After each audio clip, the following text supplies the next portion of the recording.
Let's talk about iteration loops. Iteration loops are very easy ways to actually go through our arrays in an organized way.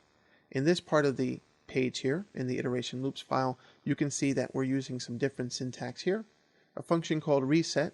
I'll explain that in a little bit. But what it does basically, it has an internal pointer reset to the beginning of the array.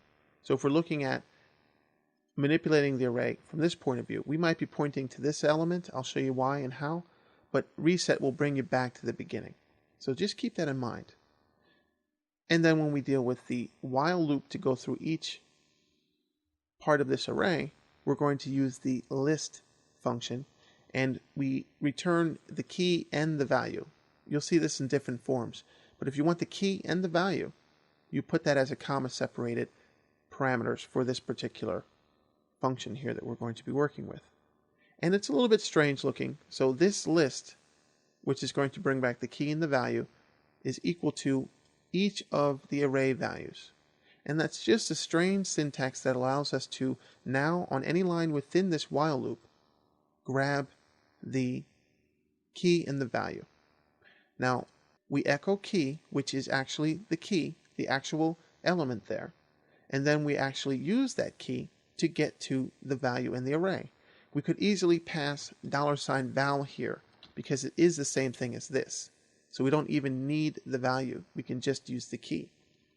And if you look at the outcome, you see that this is going to loop through and go from 0 to 8 and then grab the values and output them right next to each other. If we just substitute this in here, it will have the same effect because the value is the actual value of that particular element, as you can see. And that is specified here in that first array.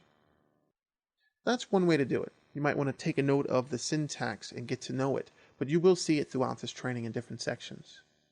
Now below we have a second way to do this, and this is more requiring the reset.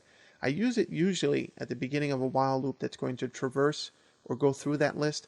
I do that because you never know when you're actually going to be using this function, current or next, or functions that really deal with moving through the array, like with an invisible pointer to a value. So when we go to current here, we're actually moving the array or moving to another element in that array.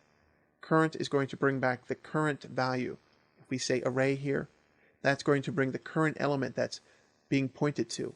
And when we reset, like I said, we're going to be reset to the beginning. You don't have to do that in the beginning, but it's safe to do that. It's always going to point to the beginning in the beginning. And then next is going to go to the next element and grab the value. Return the value from that function. We'll look at functions in another section, but for the most part, that's how it works. A function, we pass the array as the parameter, and then we return a value, and this is going to be stored here. And we do it again to the next element, so you can see that this is going to just make that pointer go to the next one, and the next as we use that next keyword. And then we can use the key function to bring back the key, the current key that you're at. So current brings back the value, key brings back the key, and that's just how you do that. And you can traverse through that very easily. And you can see that using the documentation if you want more information on working with that, and that's going to be output here at the bottom. But there are many, many great ways to work with arrays, and we're going to see a lot of different things in this section.